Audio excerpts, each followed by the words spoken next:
Olá, meus amores, tudo bem com vocês? Espero que esteja tudo bem. Hoje nós iremos dar a nossa aula de Geografia com o nosso primeiro assunto da Unidade 2. Na Unidade 2 de Geografia, nós vamos ver que vem com o tema os povos e as comunidades tradicionais. Veremos várias imagens de comunidades diferentes. A comunidade quilombola, comunidade de castanheiros, comunidade de seringueiros, comunidade indígena e comunidade ribeirinha. Todas essas comunidades, elas estão presentes no nosso país, no Brasil. Na página 18, nós vamos ver que Emília, ela visitou várias comunidades diferentes quando ela viajou com a sua família. Então, nas férias que ela teve, nas últimas férias, ela aproveitou para visitar uma comunidade específica dentro das que foram ditas anteriormente. Foi a comunidade quilombola. E nós vamos entender um pouquinho mais sobre essa comunidade. Mas antes, eu gostaria de saber de vocês se vocês já conhecem alguma dessas comunidades. E é justamente sobre isso que vai surgir algumas perguntas na página 18 e 19. A primeira é a seguinte: você já visitou ou ouviu falar de uma comunidade que vive desse modo? Na segunda, diz assim: na comunidade quilombola visitada por Emília, a agricultura é muito praticada? Na sua opinião, por que essa prática é importante? Na terceira, fala assim: você percebe alguma diferença entre o modo de vida das pessoas do quilombo e o das pessoas do seu bairro, por exemplo? Se sim, qual? Na quarta, observando as demais imagens, qual delas chama mais a sua atenção e por quê?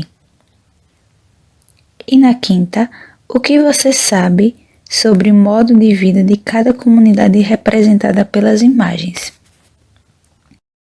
Respondendo essas perguntas, nós vamos retornar a um assunto que nós tivemos na aula anterior, que foi o que tem de produção lá no campo, quando a gente fez a comparação do campo e cidade. E nós vimos que no campo nós temos duas atividades importantes, que é a agricultura e a pecuária. Focando na agricultura, nós vimos que a agricultura, ela é a atividade de cultivo de alimentos. Então, a maioria dessas comunidades, elas sobrevivem a partir do cultivo de alimentos.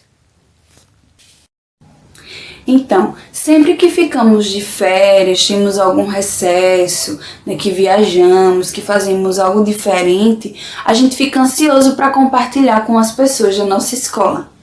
Dizer o que foi que aconteceu, para onde a gente foi, isso é normal e sempre acontece. A mesma coisa aconteceu com a Emília.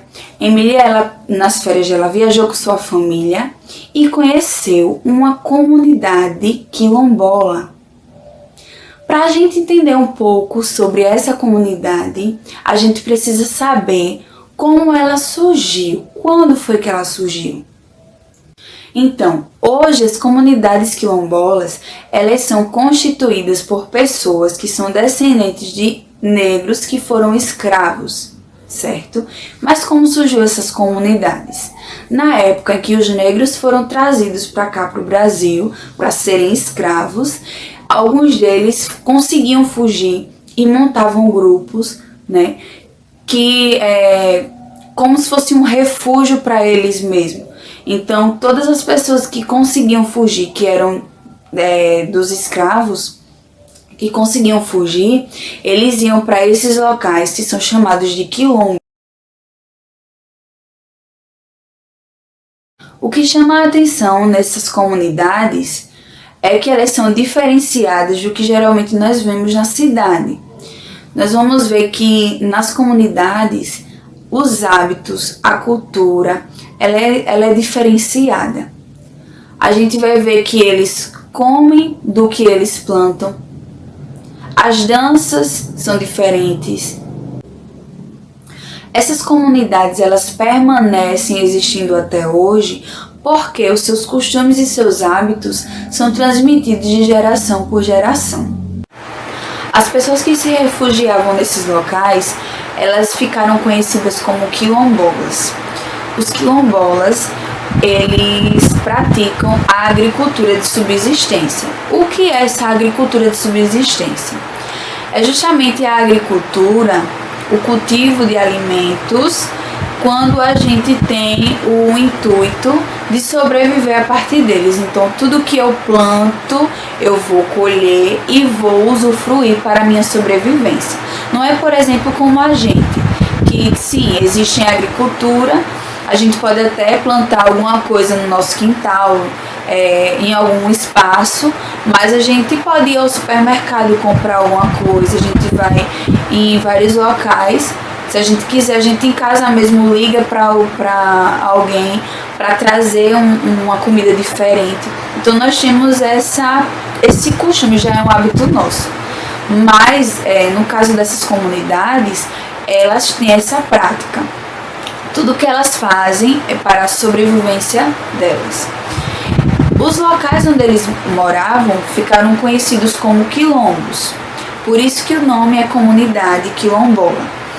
Esses quilombos, eles eram estruturados como refúgio. Então, sempre tinha alguém ali como uma pessoa vigiando, né? Se não estava vindo alguém para pegar eles, para descobrir o local, porque a maioria dos quilombos, eles eram feitos escondidos e bem distante de onde eles fugiam.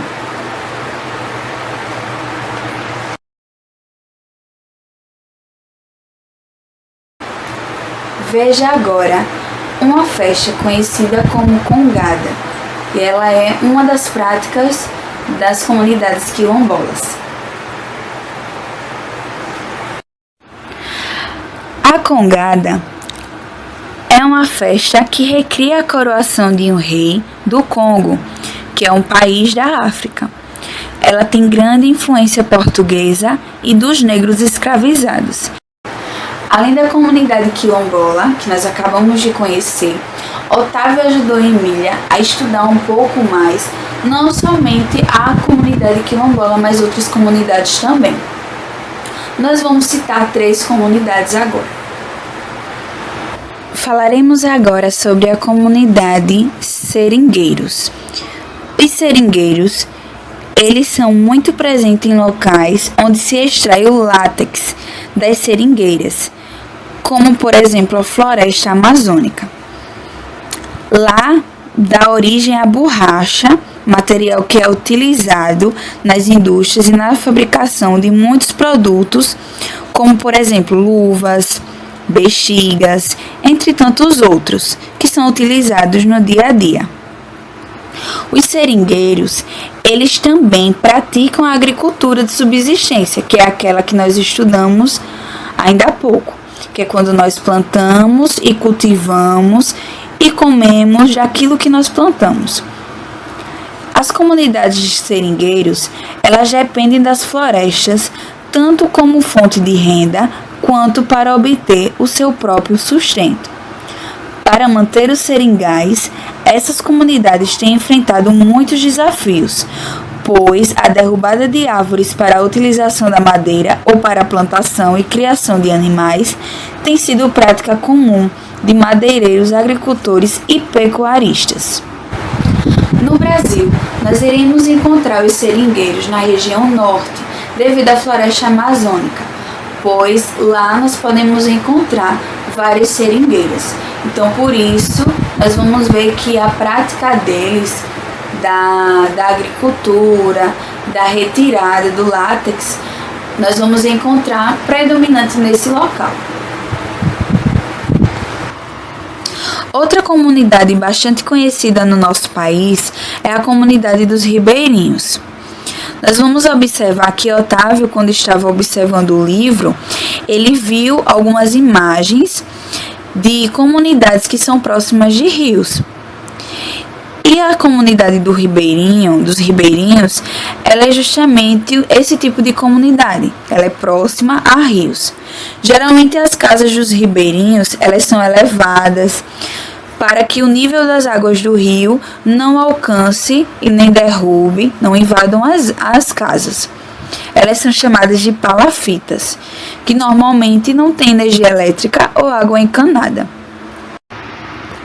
Diferente dos quilombolas e dos seringueiros, nós vamos ver que a principal atividade que eles praticam, os ribeirinhos no caso, é a pesca. A pesca ela é realizada respeitando o ciclo de vida dos animais. Eles têm um tempo específico para realizar essa atividade. Eles também praticam a agricultura, mas a principal atividade que eles praticam é justamente a pesca. As comunidades ribeirinhas, que são mais próximas às cidades, elas apresentam dificuldades de sobrevivência, de permanência, devido ao grande número de lixo nos rios. Por isso, para eles é muito difícil sobreviver nesses locais, devido a essa poluição que existe nos rios. Além dessas comunidades também, nós vamos ver a comunidade dos castanheiros, que ela existe devido ao cultivo da extração da castanha do Pará. Nós vamos ver também ela, geralmente, lá na região norte.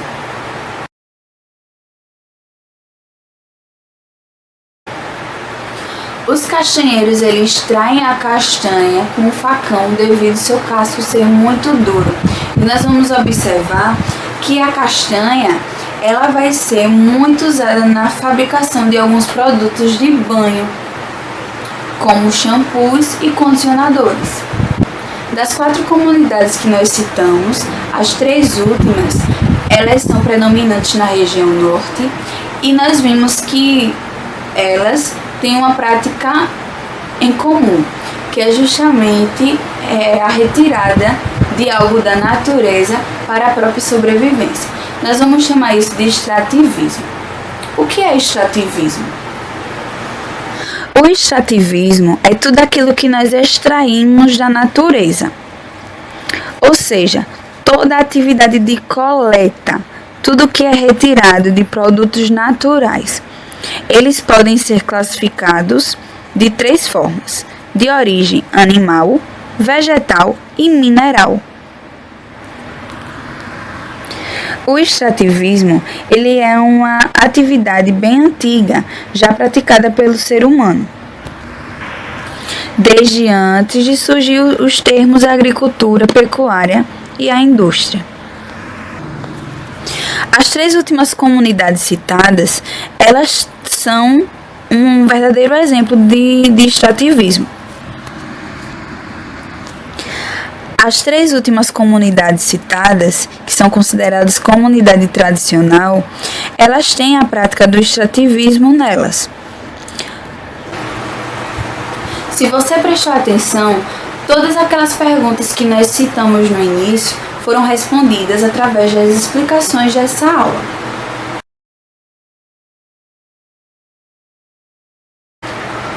A última pergunta que eu deixo é a seguinte: vocês conhecem alguma comunidade tradicional? E qual é a comunidade que existe, ou quais são, que existem no seu estado? Você vai dar uma pesquisada e vai mandar essa resposta para mim, certo? Fiquem todos com Deus, tenham um ótimo dia.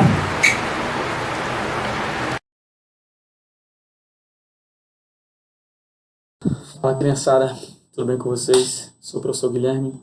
Vamos dar continuidade ao nosso planejamento, tá bom? A aula de hoje é sobre os benefícios do esporte na escola. Eu trouxe uma introduçãozinha aqui para vocês, para que a gente comece a nossa aula. A iniciação esportiva, na maioria das vezes, acontece na escola, ainda no ensino fundamental, durante as aulas de educação física.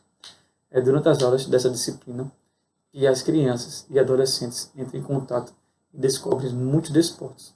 Aliás, são nos colégios que a maioria dos atletas começa suas formações. o esporte nas escolas não apenas forma atletas, auxilia na manutenção da saúde dos alunos e desenvolve cidadãos. Então, ó, é na escola, certinho? É na escola que vocês vão encontrar, vão ver, né? Vivenciar vários desportos. Vão ter vários esportes lá, para que vocês conheçam, se descubram, né? E vocês vão se identificar por um. Tenho certeza disso. Então, o que acontece? Quando vocês conhecem, vocês passam a gostar, ou alguns aí já têm, né, o esporte preferido de vocês, vocês baixam o quê? Vocês fazem o quê? Vocês começam a se dedicar àquele esporte, né? Frequência, né? Sempre estar frequente, sempre estar ouvindo o professor, né? Sempre observar nas orientações que o professor pede para estar o quê? Melhorando a sua qualidade no seu esporte. E o que acontece? A grande maioria desses atletas, né, que são profissionais aí, que nós se identificamos por eles começaram onde vocês estão começando também. Na fase o quê? Nas escolas.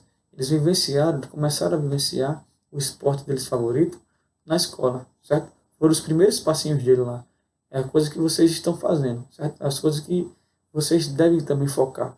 Mas já tio. Então quer dizer que o esporte, ele o único benefício dele é se a pessoa se tornar um atleta de alto rendimento? Não. Ele vai auxiliar vocês, ó, na manutenção da saúde de vocês, que é mais importante ainda, certinho? Então, ó, aquela pessoa que pratica a atividade física, que faz o esporte, né, que é frequente, né, que é comprometido na atividade física, ele vai estar sempre o quê? Melhorando a sua saúde, tá bom? E tornando também, ó, um cidadão melhor. Por que, tio, vai se tornar um cidadão melhor? Porque ele vai estar trabalhando em equipe, ele vai estar lidando com situações, certo? E no futuro ele vai ser exigido por isso, tá bom? Então, o esporte, ele traz um leque de melhorias que o atleta ele tem que fazer, que o aluno tem que praticar, certinho? Por isso que a gente pede que vocês pratiquem a atividade física, que vocês sejam frequentes na atividade física de vocês, tá bom? Com muita continuidade. Então, eu coloquei aqui, ó, a fase de vida de vocês, a fase esportiva de vocês começa no colégio. Vocês vão estar vivenciando várias situações, tá bom? E os benefícios, quais são os principais benefícios que traz, né, a prática esportiva? Vocês vão estar evitando o sedentarismo, certo? Vocês vão estar evitando o sedentarismo. Ah, tio, mas eu não sei o que é sedentarismo. Sedentarismo é aquela pessoa que não pratica o esporte, beleza? Que ele não faz, digamos, nada. Ela é aquela pessoa que se torna quase um robô. Casa, escola, videogame, computador ou celular. Casa, escola, videogame, computador, celular. Ele não abre uma brechazinha para praticar o esporte, né? Para melhorar a sua saúde, beleza? Disciplinada. Então, aquela pessoa que pratica esporte, ela se torna disciplinada, como eu falei. Ela se torna lá comprometida pela situação. União. Como coloquei aqui na foto aqui, ó. Aqui são os coleguinhas de vocês, né? No esporte que vocês desejam praticar, que estão torcendo, que eles estão unidos com vocês. Estão aguardando aqui, ó, o momento deles entrarem na partida. Eles estão unidos com vocês. Isso, então, o que acontece? O esporte, ele faz com isso. A gente trabalha em equipe, trabalhar unido, para que quando chegar nossos momentos, a gente dá o nosso melhor. Saúde. Como eu falei, aquela pessoa que pratica o esporte, que faz atividade física, que é comprometida, ela vai estar sempre melhorando a sua saúde.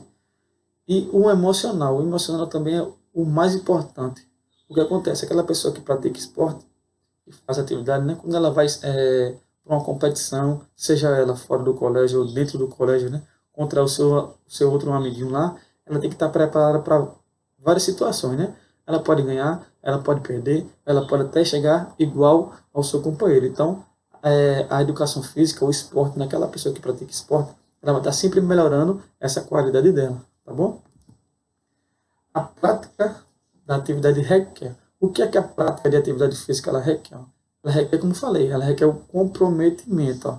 Praticar uma atividade esportiva exige muito comprometimento. É preciso treinar para desenvolver habilidades e pensar em conjunto. Então, como eu falei, aquela pessoa que pratica uma atividade física, ela requer o comprometimento. Ela tem que estar lá comprometida pelo aquele esporte que ela tenha preferência, certo? Para desenvolver as habilidades e estar cada dia melhorando, certo? Ela tem que sempre estar pensando em conjunto. Mas o meu esporte ele é individual. Não, mas tem o seu treinador. né? Não vai ter o seu treinador, você vai ter que estar sempre numa conexão com o seu professor, certinho? Então, aquela pessoa que pratica esporte, ela vai estar sempre nessa conexão, beleza? Ela vai estar sempre melhorando as habilidades, né? Aquela pessoa que é comprometida, ela vai estar sempre melhorando, porque ela vai estar em sessões de repetições do movimento. Então, ela vai estar desenvolvendo a habilidade dela. Vai estar trabalhando em conjunto, tá bom? Então, a prática da atividade, ela quer isso. Ela quer que vocês estejam comprometidos com o negócio. As atitudes que tem um atleta. O que é isso? Então, a partir do momento que eu começo a praticar, ser uma pessoa comprometida, estou me tornando um atleta, né? Não posso ser de alto rendimento, mas eu estou me tornando um atleta. Então, o que é que eu tenho que ser? Eu tenho que ser um atleta que seja motivador. Não é isso? Eu tenho que motivar os meus companheiros, né? Eu tenho que ser um disciplinador, eu tenho que estar lá disciplinado, beleza? Estar ouvindo o professor, né? Estar disciplinado com o esporte que eu escolhi para frequentar, né? Para estar comprometido. Eu tenho que ser orientador. Vai ter momentos que eu vou ter que estar orientando meus companheiros, né? Vai ter em esportes, a grande maioria dos esportes coletivos, precisa daquele líder, digamos assim, aquele cara que orienta na hora do jogo lá. Tem um professor, ótimo, mas o aluno também é de fundamental importância em determinadas situações do jogo para orientar os seus companheiros. E mediante isso tudo, motivador, disciplinador, orientador, ele se torna o quê? Um atleta de exemplo perante o grupo, certo? Então o esporte, um dos benefícios também do esporte é isso, é se tornar, ter essas características, tá bom? Então isso acontece nas nossas aulas. Vocês devem ser aquela pessoa comprometida para puxar os demais, para puxar seus colegas, certo? Então, se eu sou uma pessoa que sou exemplo e sempre me dedico àquele esporte, às minhas aulas de educação física, eu vou trazer o quê? Meus coleguinhas também, certinho? Então, é isso que acontece, beleza? E nas competições? O que acontece nas competições? A gente passando, progredindo agora. Nas competições, o que exige da gente? Vamos lá.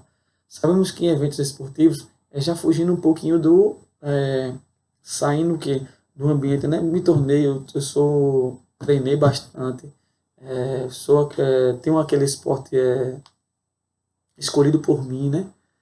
Aí agora eu vou competir, eu estou preparado, né? Eu tenho todos os benefícios guardados em mim, me preparei, agora eu vou competir. Então o que acontece nas competições? Sabemos que em eventos esportivos estaremos sempre em meio a resultados, onde deveremos estar preparados emocionalmente. Lembra que eu falei? Tem que estar preparado emocionalmente, entre outros benefícios, para ganhar, perder ou se igualar ao seu adversário.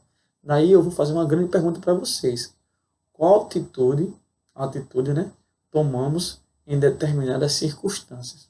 Qual atitude a gente vai ter quando ganharmos, quando perdermos e até às vezes quando igualarmos uma outra pessoa, um outro companheiro. Então vamos lá. Na derrota, a nossa atitude deve ser o quê? Parabenizar o oponente, né? O que eu coloquei aqui, ó. Dê as mãos para o oponente e parabenize pelo bom trabalho. Não seja mesquinho. Não é possível mudar o resultado reclamando sobre ele ou sendo grosseiro com o vencedor. Seja mais educado possível. O que acontece? Eu competi com o meu companheiro, ele me venceu, mas eu sei da minha qualidade, certo? Eu sei dos meus benefícios, eu sei do meu comprometimento, certo? Então eu sei que eu sou forte. Se ele me vencer naquele momento, vou parabenizá-lo porque eu sei da minha qualidade e vou me comprometer mais ainda para que num eventual caso eu possa vencer ele, conseguir meu objetivo, tá bom? Então a gente não pode ser mesquinho, né? De sair reclamando, de ficar com raiva do colega, de estar gritando, de entrar em desespero. Não pode acontecer, pois a gente se preparou para a situação. Então, é um dos benefícios, é a atitude que a gente tem que tomar, tá bom? O vencedor. Então, aquela pessoa que vence. Quando a minha atitude, como eu vencer, é também dar a mão para o meu companheiro, é parabenizar pelo bom trabalho e dizer para ele o quanto foi difícil vencer. Certo? A gente vai ter que valorizar a nossa vitória. Não é fazer aqui, ficar rindo do companheiro. Se você rir do companheiro, você vai tirar seu mérito. Não é isso? pois vai entender que foi pura sorte a sua vitória, certinho? Então, quando eu vencer o meu companheiro, eu tenho que parabenizar ele pelo trabalho, para explicar para ele o quanto foi difícil a minha vitória. Eu não posso estar rindo, eu não posso estar zombando do meu companheiro, não é isso? Pois vai entender que eu ganhei dele por sorte. A gente vai ter que sempre valorizar a nossa vitória, tá bom? Então, eu trago um pequeno resumozinho sobre a nossa aula. Ó, nenhum indivíduo ele é totalmente saudável ou totalmente doente. Todos terão situações saudáveis ou não, de acordo com suas potencialidades ou condição de vida. Essa estabilidade saudável deve ser construída ao longo da nossa vida, de forma individual, fazendo de nossa saúde algo benéfico para nós. O que acontece?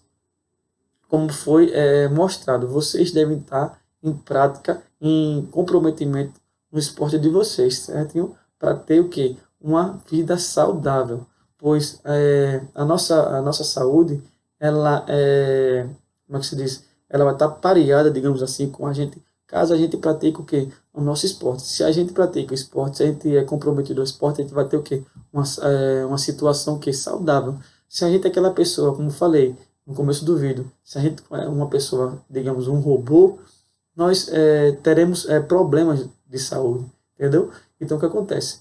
Nós temos que ter esse comprometimento, certinho? Com os esportes, beleza? Tá bom, galerinha? Então, ó, fique com Deus. Foi ótimo estar conversando com vocês. Estou com saudade de todos. E até a próxima aula, tá bom? Abraço.